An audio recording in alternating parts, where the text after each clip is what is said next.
Look at him go! That 5A, is the hard part. 5A, 5A, 5A! I wonder what the title entails. Not too sure, but regardless, it's a Bumbles video, so I'm sure we're in for a great time. Which, speaking of, if you guys, for whatever reason, haven't already, please go and support Bumbles. Link to that is at the very top of the description, like always. Anybody worth their salt when it comes to fighting games will tell you that the best characters are the ones who can do a little bit of everything. Specialists can I think generally speaking, the Shoto characters are usually going to be either the top or near the top of any tier list, just because they have the tools for basically any situation, which is really nice if you're going up against a variety of different opponents. But obviously, you do need your specialists in order to provide some variety to the cast, as well as to accommodate for many different playstyles. Now, speaking of Mr. Potemkin over here, was one of those few cases where a grappler ended up being top tier. And in that scenario, I don't think many people were having fun. Except the Potemkin players, probably. be good, of course, but some of the best characters are those who have a way to approach every situation. Speedy enough to not be slow, strong enough to not be weak, and have tools for everything you could run into. Those are the marks of a really good character. But sometimes what's better than having an answer for everything is having one answer and just going for it. Wait a minute, what is this? Pokemon had a fighting game? Why was I not aware of this? Is this the way that I get into Pokemon finally? It's common to hear when picking up a character that you pick them up because they have that one move. Why did you pick Urian in Third Strike? I want to do Aegis setups. Why'd you pick Cyrax and MK1? I want to use the net. These moves that make an entire kit click together and serve as the backbone for an entire playstyle. That's giving a bit too much credit to the guys we're talking about today, though. Saying they have a kit. What happens when a character... Okay, so are they just characters that have literally only one good move? ...is unremarkable or even bad, but has a single move that makes them a nightmare to fight against. These are one-move wonders, and they're fascinating to talk about in regards to fighting games. What is happening there? For a single move to make a character viable, that move has to be unbelievably strong, enough to make up for an entire rest of a moveset. Today, I want to look at these one-move wonders, see why they need to be carried, obscure fighting games out and there. See just how far that move can carry them. Maybe I just don't know about them. Live Twins? Live Twins was kind of fun to play. A great place to start is a game where the entire roster has a really nice balance to it, which makes the weaker characters a lot easier to root out. And when I think balanced, I think Marvel vs. Capcom 2. That's Really? because I have no idea what balance means. I was going to say, we do plan to try out Marvel vs. Capcom at some point here on the channel. I mean, we're doing fighting games, we're doing Marvel. It's kind of the natural evolution of things. That said, while I don't know too much about MVC, I know that balanced is not a thing that is used to refer to MVC. It is that absolutely broken bullshit that makes this game super fun. There is a very, very small pool of fighting games that encapsulate just what I love about the fighting game community. And if there was a game picked to represent the whole thing, it's a close race between Third Strike, Super Smash Bros. Melee, and Marvel vs. Capcom 2. Something about the presentation, the music, the moments that have become associated with it, everything about it just gives me a warm feeling of community that means so much to me. Does Iron Man have a Juggle Infinite in MVC2? Because this is insane. That said, this probably isn't the most insane thing. I mean, objectively, the game is an unbalanced mess. Yeah. For those who don't know the makeup of the Marvel 2 metagame, prepare to see a lot of Magneto, Storm, Cable, and Sentinel, because these 4 characters are pretty much on every team. Usually 2 of them, often 3 of them. These 4 are the god tier in Marvel 2, and it's hard for the other characters to shine through past this impenetrable top layer. But a few do. Cyclops can hang with the top tiers, Dr. Doom is no slouch, Strider is there to remind you there's a Capcom half to it too. These are not uncommon picks to see. One character that you're going to see pretty often in high-level Marvel vs. Capcom 2, but not for very long, is Captain Commando. Captain Commando had been a mainstay of the franchise up to Marvel 2, partially because he was supposed to be Capcom's mascot. Captain Commando. I'll be honest with you guys, I have never heard of this guy before. Capcom's mascot? Is there like a central character that represents the entirety of Capcom? I feel like with how big Street Fighter is, guys like Ryu and Ken and obviously Monster Hunter are what I think of when I think of Capcom. Capcom. You Captain ever Commando. name yourself after your boss Yeah. for brownie points? Captain Commando is a top 15 character in Marvel vs. Capcom 2, which means he has to be incredible, right? Probably not. For not like only one is specific Cap considered assist a pretty move? bad character in MVC2, the footage of him in tournament only lasts for about a second when he does show up. Despite that, he's still one of the most used characters in the game. Okay, why? How's that work? So assessing Captain Commando, as well as most characters in Marvel 2, is really easy. Since you don't have to ask what he does well, you have to ask what he does well against the god tiers. And in his case... Okay, so specifically he has something that counters the top-picked characters for whatever reason. It's like playing a rogue deck into a tier 1 meta deck. Well, now I'm talking Yu-Gi-Oh! Terms because of the live twins. But you guys get what I mean. It's not a lot. Captain Commando's combo game is weak. Marvel 2 is all about getting into the air, and that's something Commando struggles with. He just doesn't have the combo extension to put a launcher into his combos naturally. He's stuck throwing them out raw, or maybe linking into one after a single hit. Yeah, that kind of sucks. This is made worse by his terrible air mobility. Captain Commando does... Yeah, especially in a game like this, where I feel like most of the combat takes place off of the ground. Not having good aerial movements or really anything to juggle your opponent into a combo in the air just feels like the makings of a not great character. Doesn't have an air dash. He doesn't have a double jump. No air dash he just in an goes air dash up game. and then comes down. If Magneto is up there too, he's also coming down a corpse. His playstyle is also kinda gimmicky. The best parallel I can draw is to Captain Ginyu in Fighters, with quarter circle forward plus light kick, heavy kick, or light kick and heavy punch calling in the other playable characters from Captain Commando's game. It's not quite as strong as Ginyu's version of it, because you can't spam out assists the way that he can spam out Ginyu Force members, but it can still be kinda tricky to deal with. His other specials, though? Not really worthwhile. Captain Fire and Captain Kick aren't great. His supers can be decent, but not enough to make the character worth playing. Okay, so he stinks. Then Sounds why? about right for a Why is character he on this nicknamed list? Captain Suckass. Why is he rogue? Can't accuse Marvel 2 players of being too clever. How is it that Commando keeps finding his way onto high-level Marvel 2 teams? Yep. I mean, it's for tax purposes, right? Like he's a write-off? Kinda, yeah. One of the big system changes in Marvel 2 was the reintroduction of variable assists. Whereas the previous game included a series of dedicated assist characters who got in the way of you picking Colossus, Marvel 2 returned the old method of choosing assist moves for each member of your team. These would usually take the form of one of their special moves. So by selecting Spider-Man as an assist, you could either have him use Web Swing, Web Ball, or Spider Sting. Well... Interesting. I never played a tag game where you select a specific assist before going into the game.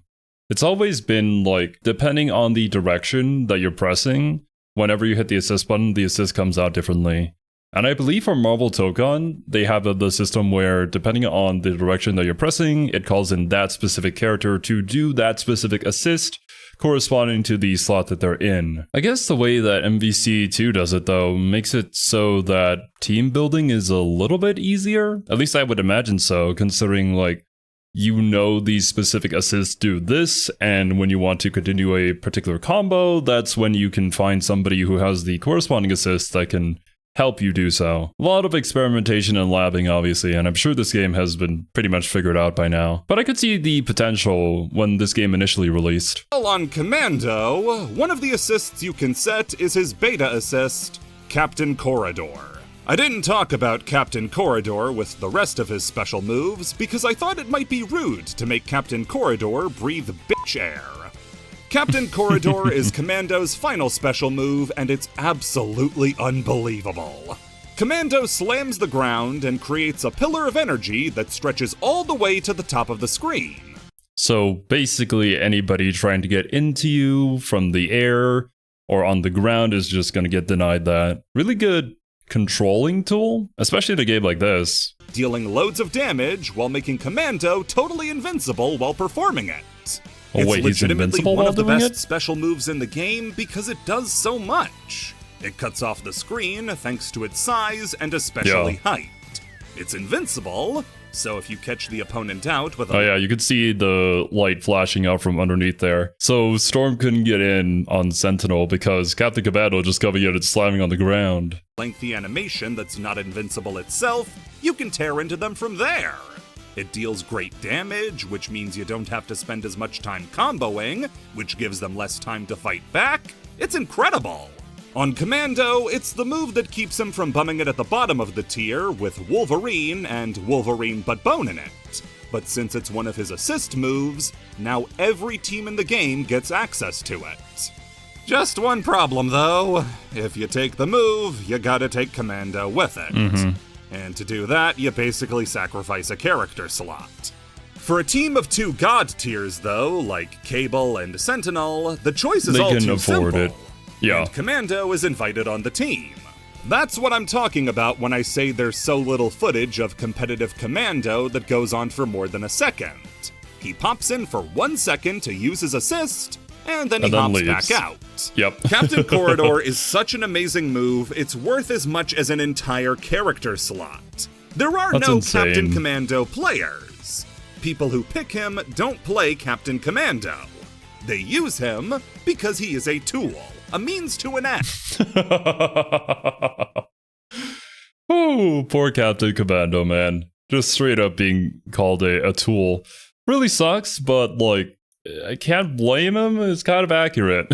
So this is what we mean by one move wonder. Other characters like Tronbon and Psylocke fill a similar niche of being top tiers for their assists, and their assists alone. But both of them... Aw, damn. I was looking forward to playing as Psylocke. She is one of my favorite characters in Marvel Rivals, so when we got to MVC, I'd maybe try to make a team around her, but it's unfortunate that she's only kind of like an assist character. I don't know, but this is like high-level play. We're definitely not high-level at all. And I think Serby might be the one joining me for these, so yeah, we can mess around, try out different teams, have a little bit of fun. Might be able to do a little damage when they're forced to play. It's tradition, if Commando is the last character, to just stop. Put the controller down. What do you think, Storm's gonna leave something to bury? This does also lead into an interesting trade-off when putting Commando on a team. Since quarter circle forward plus assist will snap out a character and force in one of the assists. And you can use this to force the Captain Commando out and disable the assist by killing him.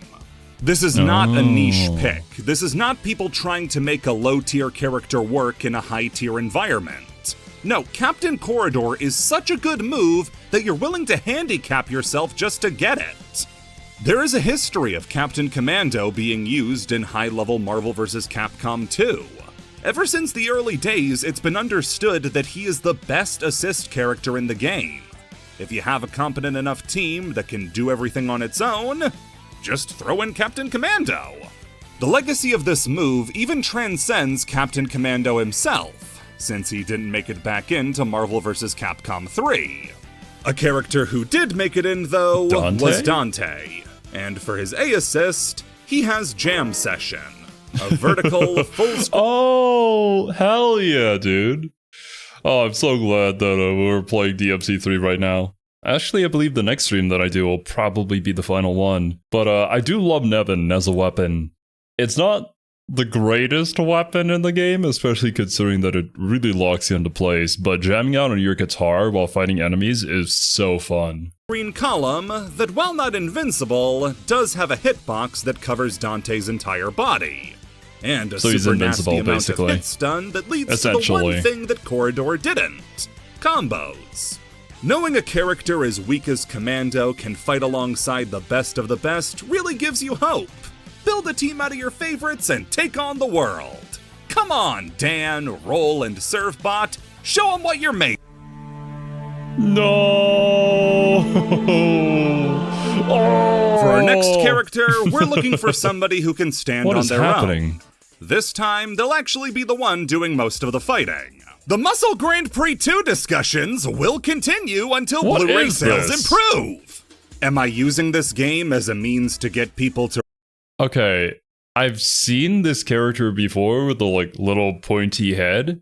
I don't know in what context I've seen this character from, but I know of them, I guess. Read Kinnikuman and watch Perfect Origin? Kinnikuman, yeah. Or am I talking about it because I genuinely love the game for its integration of wrestling into a 3D game, as well as its approachability just like a weird for newcomers? Ultraman? Bananas don't have to be yellow or long. It can be two things at once. What? Ever heard of killing two birds with one stone? Speaking of stones, the mountain. Now, we've talked about before that Muscle Grand Prix 2 is a pretty balanced game. It has its top tiers, like Kinnikuman Zebra.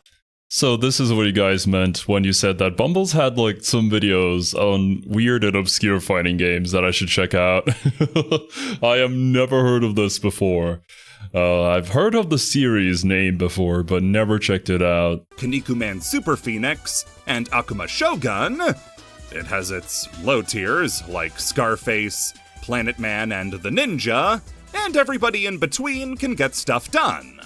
A class of characters that almost solely inhabit the middle of the tier list are the Big Bodies, with characters like Big the Budo and Kinnikuman Big Body being scattered around the mid to high bottom tiers.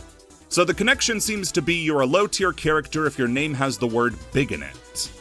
The only big body character who's able to break free and grasp the top tiers is Sunshine. Except just as he grabs onto the cliffside, he gets his hand stomped on by the menace of MGP2, Mountain. The Mountain is one of the 7 original Devil Chojin led by Buffalo Man, who appears in order to defeat the Justice Chojin. What are we talking about? The Mountain taking on Terry Man and...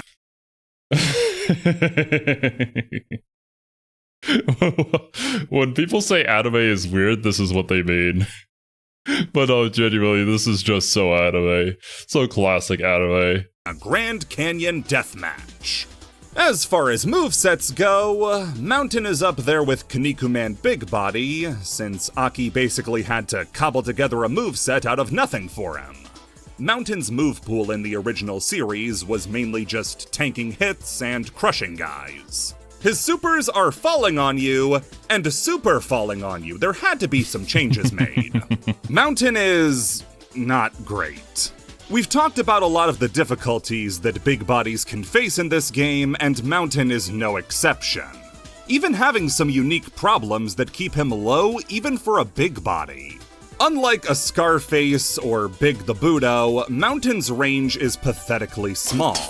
His nubby little arms and legs making for poor pokes, and leaving his moves always falling short of their targets. The damage body, for those weird. moves is at least incredible, Stubby with a buns 30 too. damage jab and 30 damage natural combo being better than some characters' entire damage output, Planet Man.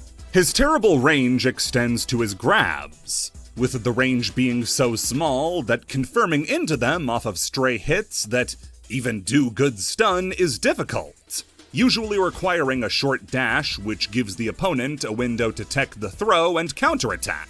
That's something that the speed of the Mountain doesn't really allow for a counter to. Mountain has hefty startup on all of his moves. The quickest one is his running grab at 12 frames, but the majority of his strikes are 25 frames minimum, regularly lasting up into the mid-30s. Oh, but that's nothing compared to the recovery. Pro tip, don't ever use a move that takes the Mountain off of his feet, like his shoulder charge or dropkick. If you do, we're talking an entire 83 frames of recovery. Holy! You've lost, but at what cost? You don't even win anything. You just lose. And what is the recovery on block? You literally just throw your turn away with something like that. Jesus. Minus 55 on block. Not like you're actually going to need to block it though, since Mountain's short range means he's just gonna miss. Another thing that Mountain shares with Scarface, aside from incredible damage with no way to properly execute it, is a lack of good supers to help with anything besides dealing damage. Mountain Roller is a pretty good OTG tool, but other than that, you have a slow punch, a pseudo barrier projectile, a grab that's strong but unwieldy, and a body splash that's nothing special. Now, despite everything I've told you, and how it sounds like that without his damage, Mountain would be even worse than Scarface or Planet Man, Mountain is still a scourge on MGP2. A character that has to be respected, feared, and played around if you're ever unlucky enough to encounter him. If Mountain is allowed to do as he wishes, there's nobody in the game that can beat him. And to do that, all he needs to do is grab you a single time. Really? What's the move? Well, it's his final special move, 6-6S, Ground Impact. Now, projectiles are very rare in MGP2. What am I looking at? Benki Man? What are you doing? We're in the middle of a wrestling match. Calm down, bro. So anyways, back to Mr. Mountain over here. Does he have like a touch of death move? Like it's not even a combo, just a move? And they're overall not great. Either you're Benki Man with debuffing toilet paper rolls. Oh, that's what he was doing. Oh my goodness. Wait, doesn't that also mean like toilet or something in Japanese? Atlantis with water balls that seem fine. Until you compare how much damage it does versus how much meter it builds for the opponent, or your Planet Man. Oh my god. And I think I've given enough examples on why you don't want to be that. So what makes Mountain any different? Well, his fireball is unique. First off, it's grounded. Grounded means not only is it a little harder to judge in terms of parry windows, but it can OTG. For those who aren't familiar with the term, it means off the ground. Yeah. Basically, a move that can OTG can hit even if the opponent is laid out on the ground where most moves won't work. A good example of OTGs in Muscle Grand Prix 2 include Phoenix's 8A or Zebra's 4-6S. But Ground Impact is special, as along with being grounded, it's a grounded multi-hitting projectile. Ground Impact has 8 hits dealing 30 damage each, and while standing, you're only going to be hit with about 2 of those hits. Oh my god. But when you're lying down, your hitbox is horizontal, so you're getting hit by much more projectiles. That's actually insane. Which means 60 damage.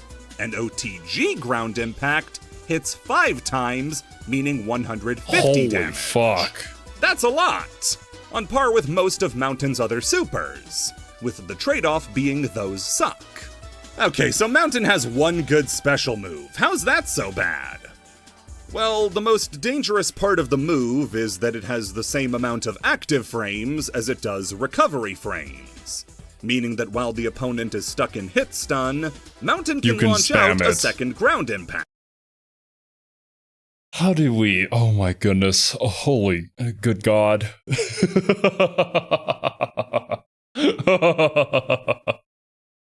This reminds me of a video that I saw on a character from the first Injustice game. I forgot their name. We still haven't really learned too much about the DC characters. Was it like Apocalypse? Something like that? But he was a character with an infinite where you basically couldn't do anything the moment you got caught in the combo, and it was pretty easy to get into it. I don't know if this one is better or worse. I think all of them are just pretty bad and can completely ruin a game. Maybe you just have to agree to not play this character because, well, his other buttons aren't that great. The moment he gets you on the ground, you're just done for. Can you even call this like a touch of death combo since you're just spamming the same button over and over again? Regardless of what you call it, the end result is the same.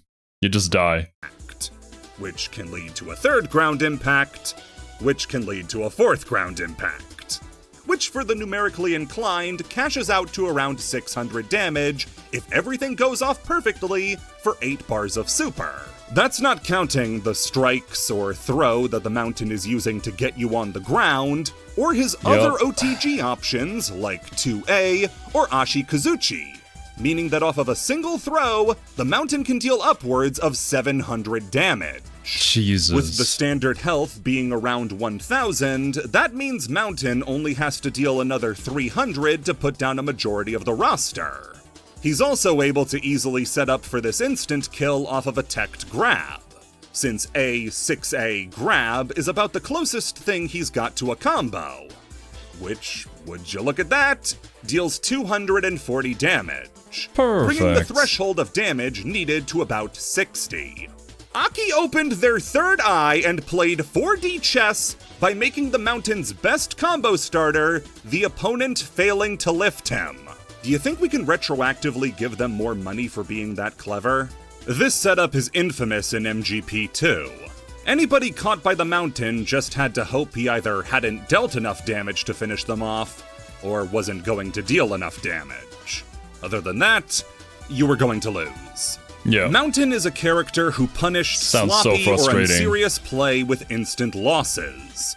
One messed up throw or one stray hit could lead to the loss of an entire round. This left the community in kind of a conundrum when it came to ranking him. Yeah, it's such like a polarizing character. I mean, at the very least, he's not top tier, but people are still gonna hate playing against him because of the way that he wins. And there really isn't any fun counterplay to it. You just have to not get hit or grabbed. And granted, it's kind of hard for him to do that, but still. Which is an interesting topic to cover someday. Because I feel like both zoners and grapplers have to be intentionally designed to not be top tier, considering the way that they play can be very frustrating to play against. And if they ever do become top tier, it makes it so that the game that they're in kind of suffers because of that. In an instance like this, we can still reason it out with like, oh, everything else that he does is terrible, and this is his like one gimmick move. So it's fine that he still exists within the game, but I will hate you if you play him and you do this to me. He's not good, not even remotely. Imagine if he was good. He wins in a way that no other character does, and fighting him isn't as easy as it reads on paper. As a result, Mountain was awkwardly shoved into S tier out of acknowledgement that he was very strong in a very specific situation. Yeah. In recent times, though, players like Maxev, who, again, was a great help in making this section, have gotten much more comfortable placing Mountain lower on the tier list around B tier. The reason is one that affects a lot of characters like Mountain, who only have this one move. If you know what Mountain is trying to do, just don't let him do it. Yep. Don't grab him without setup so he can't tech it. And then he's helpless. Mountain's neutral game is wet ass. He can't do anything against somebody who stopped his one and only plan. Yeah. Mountain is really similar to a character like Little Mac in Smash Bros. He's a knowledge check. A majority of his wins come from people who don't know how to stop the ground impact, and a majority of his losses come from people who do. The Mountain problem has mostly been solved by the community, but if you ever play sloppy against him, Mountain is going to make you feel it. As a scrub killer. And I feel like it's always the grapplers that are going to be the scrub killers out there. If you don't know how to counter their grabs, then yep, it's over. And I don't know too much about Smash, but that's a little bit unfortunate for Little Mac. I'm presuming then because of that, he's not really seen in any sort of pro play or any high-level play at all. And hey, maybe he does a little better in Perfect Origin Arc. Only one way to find out. From a Japanese show I know everything about to one I pretty much know nothing about, it's Kamen Rider. Hey. That's right. Despite all Never this, really seen it, but I don't actually know that it. much about Kamen Rider. I have the basics. At one point they were bug-themed. There's a gamer Kamen Rider, a Rider Jump, Rider Kick, Furbus. Am I missing anything? Really though, even if it lands completely out of my field of view, I know Kamen Rider is one of the longest lasting and most influential series to come out of Japan. Yep. Going on for over 50 Same here. years. In that time, they've introduced dozens of different riders. And to stop the schoolyard beatings that would follow arguments of which Kamen Rider was stronger, I checked, it's this one, Bandai Namco released the Kamen Rider Climax Hero series. These are fighting games which take as many different riders from across the series as possible and stuffs them into one game to see how much the console can hold. That sounds pretty cool, actually. I only played one entry, but the amount of characters, on top of different modes, transformations, and gimmicks for each character, made my head spin. The one game that I did play was Kamen Rider Super Climax Heroes, released on the Wii and PSP in 2012, developed by Aiding. You might not recognize the name, but if you recognize any anime that was popular in the early 2000s, then you know who they are, because they made everything. I mean, they made Bleach games, Zoid games, Inuyasha games, Naruto games, Zatch Bell games, Gotcha. As well as other fighting games like Castlevania Judgment, Tatsunoko vs. Capcom. Castlevania is a fighting game? You know, I just shouldn't be surprised about this anymore. But all these fighting games I'm just not familiar with, unfortunately. And even worked on Ultimate Marvel vs. Capcom 3. Really? Aiding is an unsung developer of fighting games. Mostly down to the fact they can't balance a game to save their lives. Okay. Well, for Marvel vs. Capcom, it kind of fits. But yeah, I've never actually heard of the company name before. Granted, I thought that SNK was like the name of a game instead of a company or something like that before, until we really learned about them, so what do I know? Almost every game I mentioned has some sort of top tier who is unbelievably strong. Whether it be Zero in UMVC 3, Zero in Top... Zero? Is it just gonna be Zero in every one of these games? Oh no. When we learned about the Mega Man lore, Zero quickly became one of my favorite characters. Definitely not because we share a name, but he really does genuinely have an interesting backstory. I honestly can't wait to get to the Mega Man arc here on this channel so I can start streaming the games. But underneath that first video where I learned about Mega Man, I did get suggestions on a video called Why We Hate Zero or something like that, which talked about his presence in Marvel vs. Capcom. Maybe I should check that out someday. Tatsunoko vs. Capcom, and even characters who aren't Zero, like Shinoa in Castlevania Judgment. However, you'd never hear somebody call their games boring or unfun. Unbalanced, sure, but fighting games don't always have to be balanced to be enjoyable. Their games... No, we've already covered topics like that. Between fun and balance, a perfectly balanced game is just not fun. Because really the only way to do that would be to have everybody be playing the exact same fighter with the exact same frame data and moveset on the exact same stage so that nobody had any sort of advantage.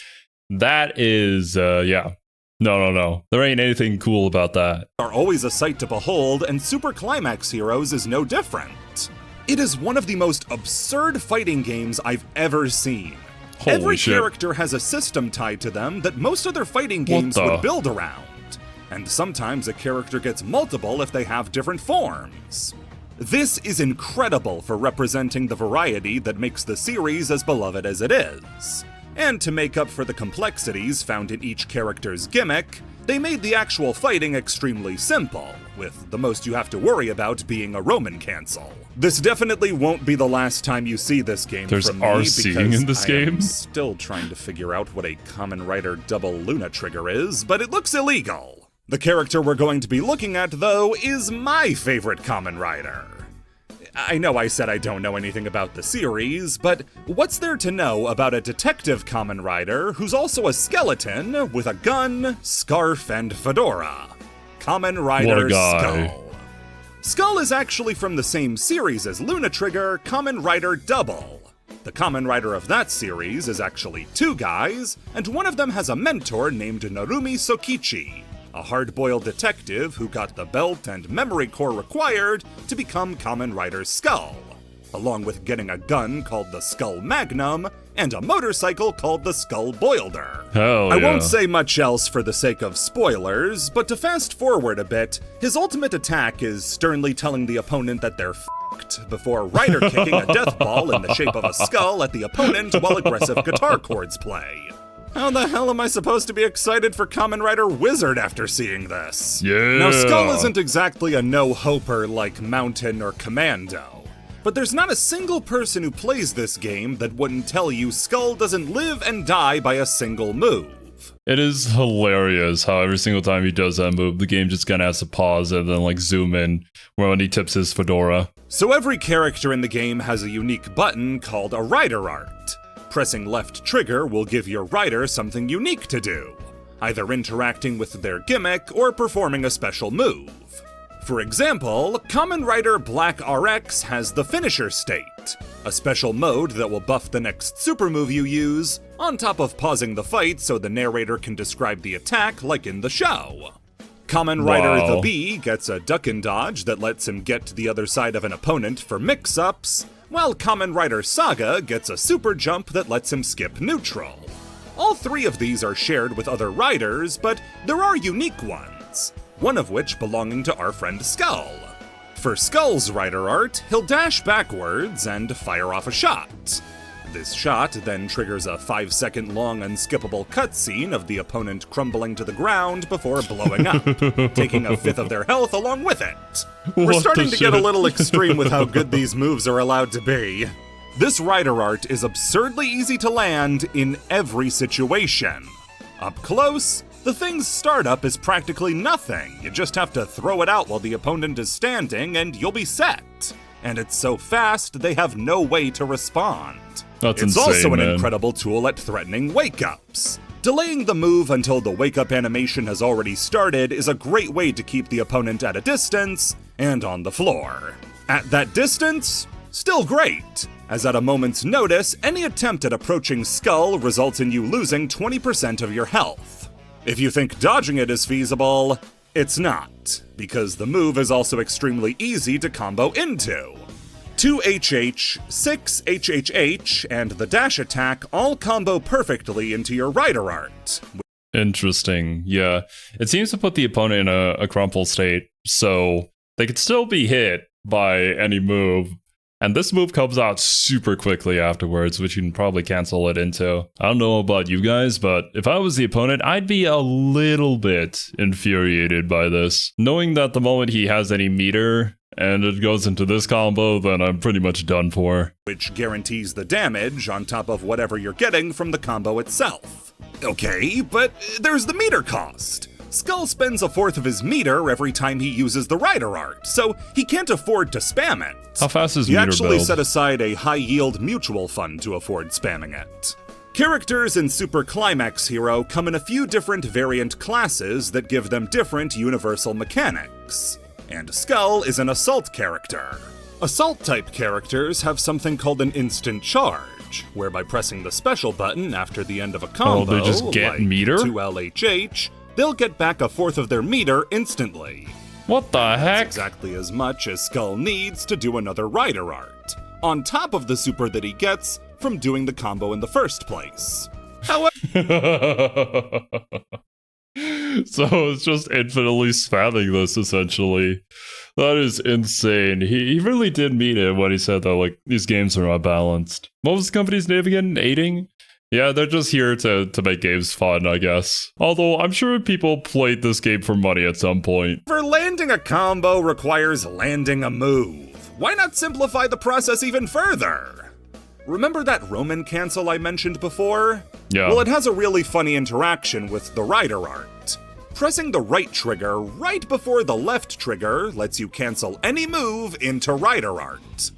Jab, rider art. What? Combo starter, rider art. What the Straight shit? projectile, rider art. There's nothing that doesn't just funnel back into this singular move that defines Kamen Rider Skull. But like I said, he is not a hopeless character without it. He's a zoner, which, at the price of being reincarnated as a toilet when you die, does mean you're gonna have a really easy time just picking the opponent off with projectiles. It took me a second there to understand the joke. You know, Bumbles, you're probably not the only one who hates zoners. I remember when we were learning BlazBlue's Central Fiction here on the channel, having to go against New 13 was the greatest nightmare I've ever had to face. I don't know what I had to do. I did not have enough knowledge about the character or really the game mechanics, or even the physical execution of playing fighting games to really deal with that. So, yeah, it was tough. Projectiles. Skull has a variety of light and heavy projectiles that make approaching him tough, including a move almost as good as his rider art in Jumping Special, which fires out a load of energy shots in a straight line, which again makes approaching him impossible. But what makes him a one-move wonder is that unlike somebody like Luna Trigger, who is also a God tier zoner, all of these moves don't support rider art, they enable it. Just like how Mountain will always be fishing for ground impacts, or Commando will only ever use Corridor, you will almost never take an action as Skull without the intention of ending with rider art. Thanks to his absolutely oppressive zoning potential. Yeah, 100%, I agree with that. It feels like the optimal combo ender regardless of the situation. And if you're not building up your meter in order to do that at the end of the combo, then you're just really not playing the character correctly. Or, let's say optimally. And high damage output, Skull is among the characters that have been banned from competitive play. Every major tier list composed by top players always keeps Skull there. No matter who else gets floated in or out, Skull is definitively too good, and it's all down to his rider art. Even his Mizumi page calls him the one-button god tier. Brought a real gun to a toy gun fight. Super easy to play and a one-button god tier. Skull's rider art is a fully invincible, lightning-fast, unblockable projectile that starts a cinematic for massive damage on hit. What else could he possibly need? What are those words? Why are they paired together? Fully invincible, lightning fast, unblockable projectile? What the shit? Effortless damage. Skull is able to easily combo into his rider art for high damage, whether he's up close or from afar. And his cons is that he's a banned character. Nobody wants to watch him tip his fedora until they die.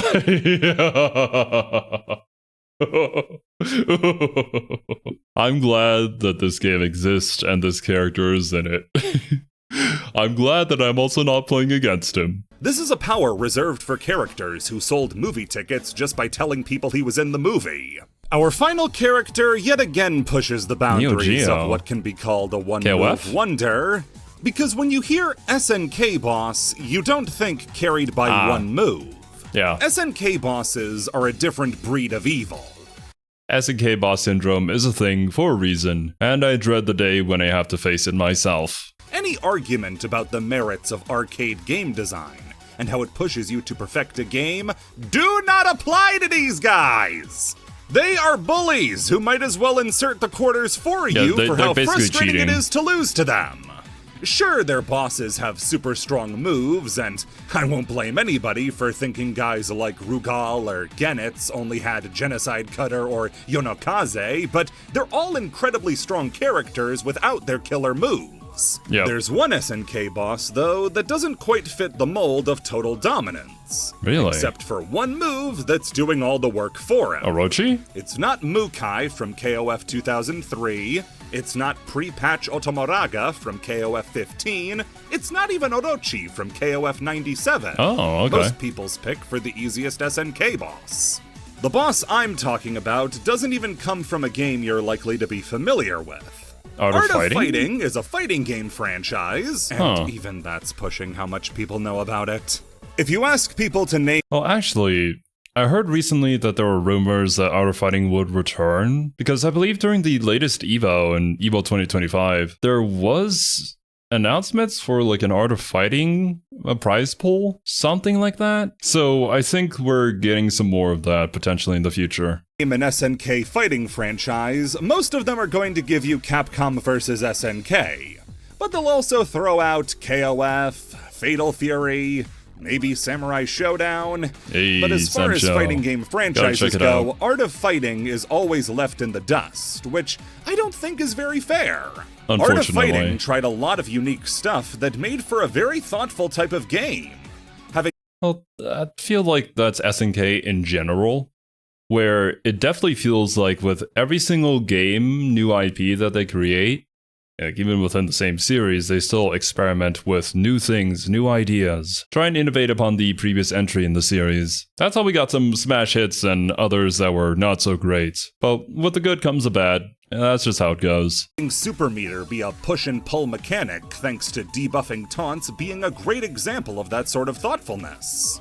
There are also the aspects that are a lot more easy to appreciate, like the graphics, with the large and detailed character sprites giving a great amount of detail you didn't get from other fighting games. Both of the franchise's best aspects are on display in the third Art of Fighting game, Way of the Warrior, released in 1996. From a presentation standpoint, it may be the best pixel art SNK game they made before KOF 12.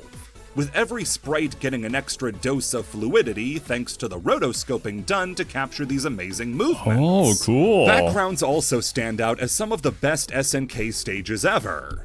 SNK has done some really great backgrounds for Fatal Fury and KOF. I mean, those are like the two series that we've learned up so far. I'm sure they have for Samsho as well, but we'll get there when we get there. The Temple stage is up there with the Rain stage from KOF 99. It's that good. Gameplay-wise, a lot of people like the Rain stage. It's again really fun. A common comparison with Art of Fighting 3 is to Virtua Fighter, thanks to its grounded but explosive gameplay, baiting the opponent to make a mistake and then capitalizing with a strong combo. Specials have been really de-emphasized, and instead most of your damage comes from playing smart. Characters like Kasumi, Lenny, and Carmen all showcasing that thoughtful style. And it makes for a game I'm really happy to see getting support from SNK again.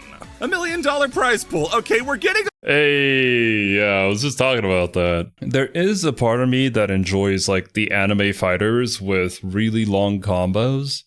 But there's also another side of me that enjoys these more thoughtful games where a lot of the combos are much shorter. They maybe don't do as much damage, but it creates many more guesses and more engagements that happen per match. A little crazy, don't you think?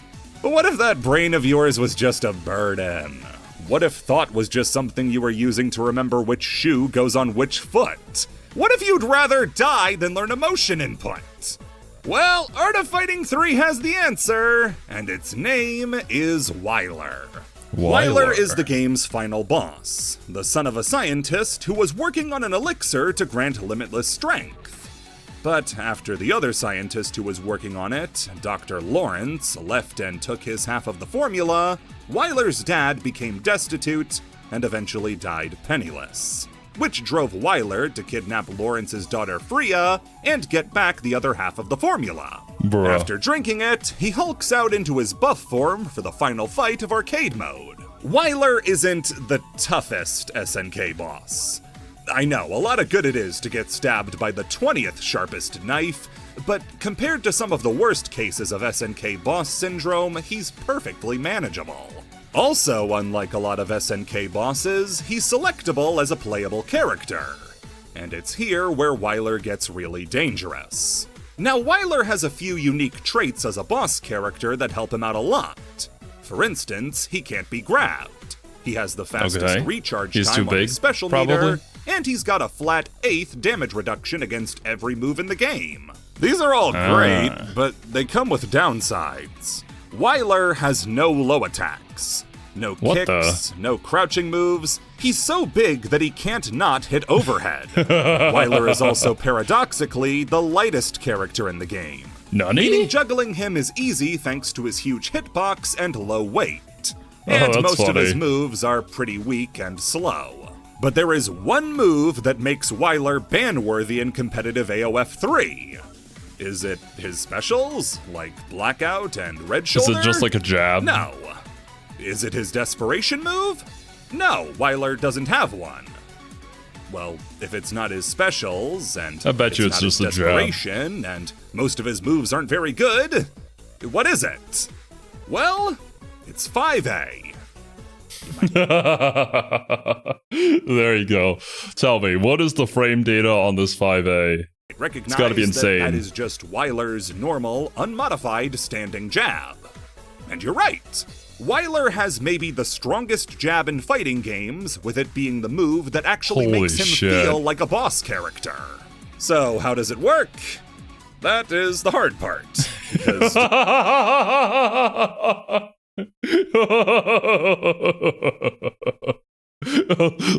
are you guys seeing this shit? What the fuck was that? So, how does it work? Look at him go! That is the hard part. 5A! 5A! 5A! Yo, actually, wait a minute. Is Wyler currently being controlled by Lex Luthor for the latest Superman movie? That would make so much sense. He also fits thematically too with what happened there. I won't talk about it, but I'm sure some of you guys have seen the memes. 5A! 5A! Well, let's just change it to 5A.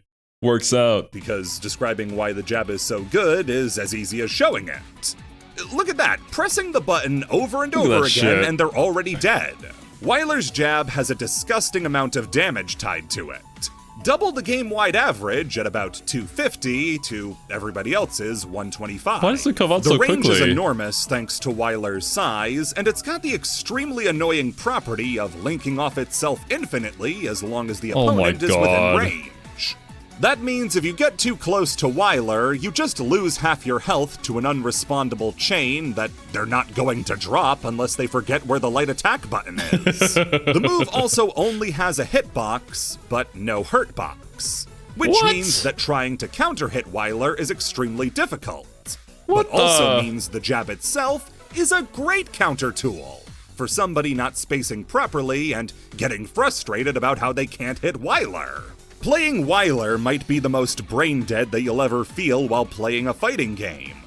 Yeah, like, would it even feel good to win as Wyler if all you're doing is spamming one button over and over again? So that's why Bumbles was like, if you don't want to think at all using your brain, this is the character to just button mash and win games. Probably win tournaments too if they didn't get banned. Because the noob instinct to just mash one button over and over again is the game plan. Yep. This is why I think he's even more egregious than the previous examples. At least Commando requires planning a combo that uses Corridor. Yeah. Mountain and Skull need you to set up their broken special moves. Like, the other ones at least require a little bit of brain thought. This one is just spam one button because his button is completely unbalanced. Wyler's broken move is one of his regular buttons, not even holding a direction or anything. That said, though, Wyler does share something in common with Mountain, where he's extremely dominant if you don't know the secret. See, 5A really is Wyler's only worthwhile tool, thanks to the game-wide drawbacks of special moves. So that means you never have to guess what Wyler's going to do next. He's going to try to bait you out with 5A and go for the string. And it's a strategy so basic that counterplay has been developed.